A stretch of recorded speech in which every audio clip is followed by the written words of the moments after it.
Did Hezbollah chief Hassan Nasrallah die as a result of an Iranian intelligence breach? That's what Middle East Eye, a Qatari backed online portal, is claiming after speaking to several Hezbollah and Iranian sources. Joining us now from Tehran is Fereshteh Sadeghi. She is a journalist and analyst based in Tehran. Fereshteh, let's get straight into it. What do you make of this Middle East Eye article that is claiming that Hassan Nasrallah died as a result of an Iranian breach? It seems that it's a sort of a line or a political line that is going on, and it is stretched from Tehran into Israel, into Qatar, anywhere.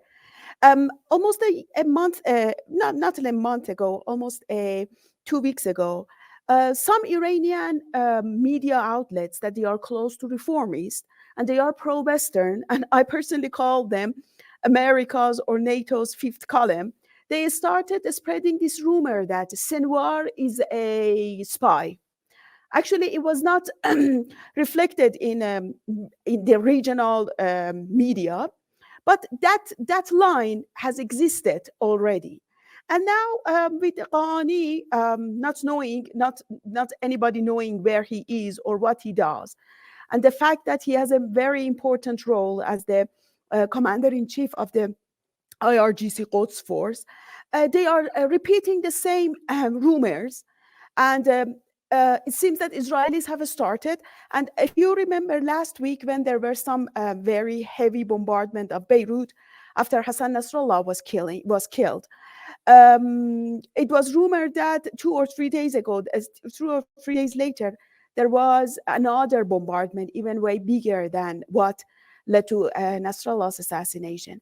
And then they started spreading this rumor that Ghani was there alongside Hashem Safiuddin, the Nasrallah's deputy. Sheikh Safiuddin's killing or the attack on him, we don't know if he died or he was killed or if he survived, but General Ghani was supposed to attend a meeting with Safiuddin, which he backed out of at the last minute.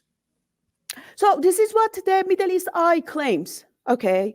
And then we really don't know what had happened. Middle East Eye claims that it has had 8 to 10 sources, some of them in Tehran, Beirut, Iraq. But the point is that in Iran, when it is such a very sensitive issue, especially when it is about the IRGC Quds force, I doubt anybody talks to a Qatari media, okay? So it seems that the sources that the Middle East Eye claims to have are somehow maybe fake sources, or maybe the people who are not really sources. They are just making some false claims. And as long as the Middle East Eye doesn't name them, doesn't say who they are, definitely they don't do that. So we think that they are sources. The point about Ghani is that when that heavy bombardment happened, the Israelis first claimed that Hashem Safiuddin and Ghani have been killed. And then they say that they are wounded. And now they say that, then after that, Prime Minister Netanyahu said that he is dead. And then the spokesperson of the Israeli government said that, no, we cannot confirm it. So I feel that the Israelis themselves don't know what has happened. And they want to make Iranians reveal the fate of Ghani. We really don't know what has happened. But about Ghani, if I may speak more, can I? Ghani is a very devoted and faithful commander in the IRGC Quds force. He has been since 1979. He has been in the IRGC, and then he had been in Iran-Iraq war. And for many years, he was the commander of certain divisions and then some brigades. So he stepped up the military ranks step by step. And when he was chosen, or he was picked as deputy commander of the IRGC Quds under late General Qasem Soleimani, he was in that post for 13 years. And his area of expertise was mostly in Afghanistan. So it seems that he was the strategist that the IRGC had regarding Afghanistan, Taliban, whatever happened there, and the Iran's and the IRGC's policies there. So he had been a very devoted and faithful person. And then it is believed that for Ayatollah Khamenei, it was very important to have someone like him who is very devoted and very faithful as the commander of IRGC Quds Force. Is there concern in Iran, especially what has happened in the past few months with Ismail Haniya's killing in Tehran? We don't know who claimed responsibility for that. With Sheikh Hassan Nasrallah, with the attack on Saifuddin.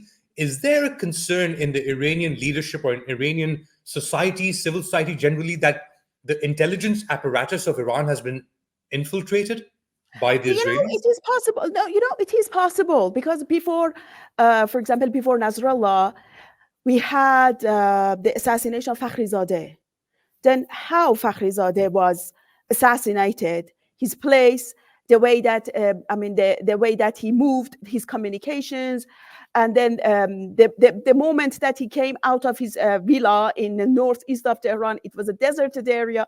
So it means that we have definitely, there are some spies, but it's unlikely. But these spies should be sometimes they are not very high-ranking spies.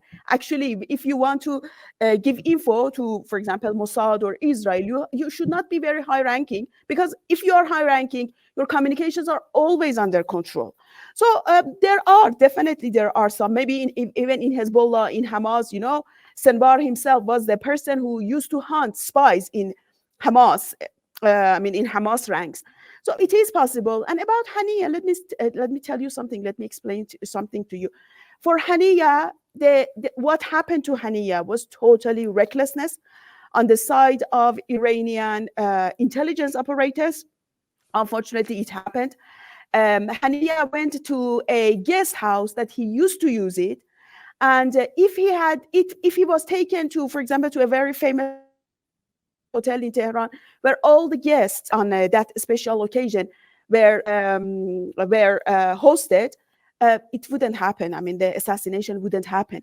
Haniya was taken to a guest house that it had much access, even from north of Tehran.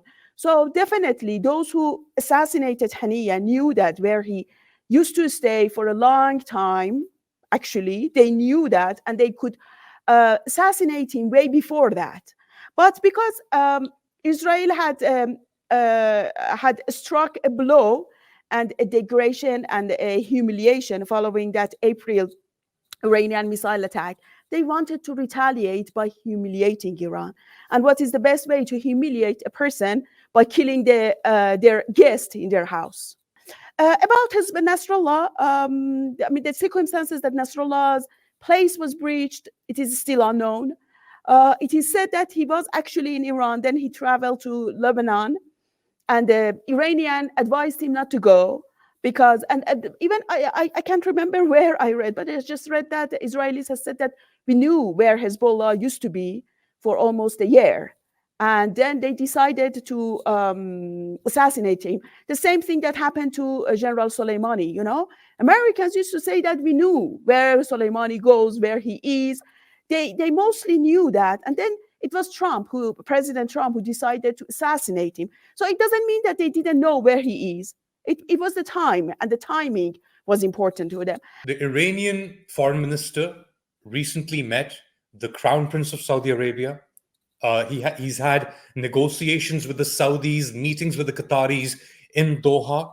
What is Iran's position now and objective moving forward? Because Israel is only expanding its war in the Middle East. From Gaza, it has gone to Lebanon, the attacks in Syria and Damascus have continued, where senior IRGC members, generals have been killed as well. So what is the modus operandi, or what is the next step, so to speak, for Iran? Iran's first and foremost, Iran's aim is to prevent a war in the Middle East. This is for sure. And Iran does everything that it can to prevent such a war. The second point is that Iran doesn't start a war. But if a war is inflicted on it, and if a war is imposed by it, by either the US or Israel or whoever, defends itself, it defends its soil, it defends its assets. So this is number two. Number three, when it comes to Israel and striking back at Iran for the recent missile strike, we know that Israel doesn't have a ballistic missile program as powerful and as strong as Iran. Another point about Israel is that the Israelis can't reach Iran without going through several airspace. I mean, Jordan, Iraq, which the airspace, by the way, is under the control of the US, and then or Jordan, Saudi Arabia, and then the Persian Gulf, certain Persian Gulf states, and reaching Iran. So without airspace, it is difficult for Israel to reach Iran for Israeli jets. And I personally think that, as an analyst, I think that Israel is in no match with Iran. Believe me, Iran's missiles, because Israel doesn't have that capability. Iranian missiles, a jet needs maybe 2 or 3 hours to reach from Israel to reach Iran. But missiles reach Israel in 12 minutes, 12 or a quarter, less than a quarter. The time that we are talking, less than that, is Iranian missiles reach Israel. So it seems that more or less, it is a sort of propaganda. They are trying to fear-monger Iranians, to put pressure on the Iranian government. So Iran knows that if Israel wants to reach Iran, it should use, for example, Saudi airspace or Jordanian airspace. And for Qataris, because Al Udeid base, the biggest US base in the region, is in Al Udeid in Qatar. And Israelis need to refuel their jets, and they can do it in Al Udeid. Iran is really issuing stern warnings to both Qatar and Saudi Arabia not to allow your airspace or your even soil or the bases or American bases used. But also talking. Yeah, it is talking, but I think we have the 2019 Aramco attack, and the Saudis know that if something if they cooperate with the Israelis, especially with the Israelis, and give them airspace to reach Iran, then they should bear consequences. And Aramco is an example that Iran has the capabilities. Back then, almost half of Saudi oil exports were halted for almost a week. Now imagine if all Aramco facilities in east of Saudi Arabia, they are targeted, then what happens to Saudi Arabia? Well, on the alternative side, the Americans are in talks with the Israelis, and this is a broader issue, right? Because the idea is that Netanyahu wants to drag the Americans into a direct confrontation with Iran, as opposed to Israel taking the lead on that. And targeting oil facilities is something that is being discussed by Biden and Netanyahu. Yes, and that's what the Iranians have a warning about to Saudis and to Qataris. Qatar has several gas fields that the majority of Qatar's revenue comes from those gas fields. Saudi Arabia has oil fields, and then it is not only them, it is Bahrain, which has oil fields somehow, and then there is a US base there. So I'm sure that Iranians have given them enough warnings, and they consider Iranian warnings because they know the consequences. Just moving to a final question now.